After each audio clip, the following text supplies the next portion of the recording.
അതുപോലെ മൊന്തയുമല്ല മോന്തയുമല്ല മോൻത. ഇന്ത്യൻ തീരങ്ങളിൽ ആഞ്ഞു വീശിക്കൊണ്ടിരിക്കുന്ന ചുഴലിക്കാറ്റാണ് മോൻത.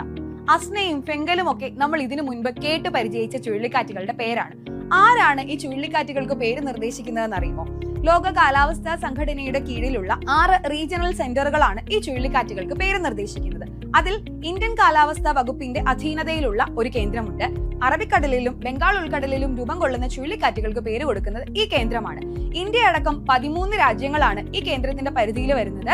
ഈ രാജ്യങ്ങളെല്ലാം അക്ഷരമാലാക്രമത്തിൽ അവരുടെ ഊഴമനുസരിച്ച് ചുഴലിക്കാറ്റുകൾക്ക് പേര് നിർദ്ദേശിക്കുന്നുണ്ട്. ചുരുക്കത്തിൽ കാറ്റ് രൂപം കൊള്ളുന്നതിന് മുൻപ് തന്നെ അതിന്റെ പേര് നിർദ്ദേശിച്ചിട്ടുണ്ടായിരിക്കും. അടുത്ത കാറ്റിന് പേര് നൽകുന്നത് UAE ആണ്.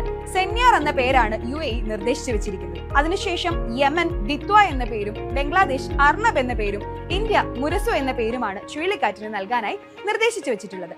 വെറുതെ ഒരു പേരങ്ങ് സ്വീകരിക്കുകയല്ല ചെയ്യുന്നത്, ചില മാർഗനിർദ്ദേശങ്ങൾ കൂടി ഈ പേരിന് പിന്നിലുണ്ട്. 1900-ന് ശേഷം സ്ത്രീകളുടെ പേരുകളായിരുന്നു ചുഴലിക്കാറ്റുകൾക്ക് നൽകാനായി സ്വീകരിച്ചിരുന്നത്. ഇന്ന് ജെൻഡർ ന്യൂട്രലായുള്ള പേരുകളാണ് സ്വീകരിക്കുന്നത്. അതത് ഭാഷകളിൽ 8 അക്ഷരമെങ്കിലുമുള്ള പേരായിരിക്കണം സ്വീകരിക്കേണ്ടതെന്നും ഒരു തവണ നിർദ്ദേശിച്ച പേരുകൾ പിന്നീട് സ്വീകരിക്കാൻ പാടില്ല എന്നുള്ളതും കൗതുകകരമായ കാര്യങ്ങളാണ്. അപ്പോൾ ഈ മോൻത എന്നുള്ള പേര് നിർദ്ദേശിച്ചത് ഏത് രാജ്യമാണെന്ന് അറിയാമെങ്കിൽ നിങ്ങൾ കമന്റ് ചെയ്യൂ.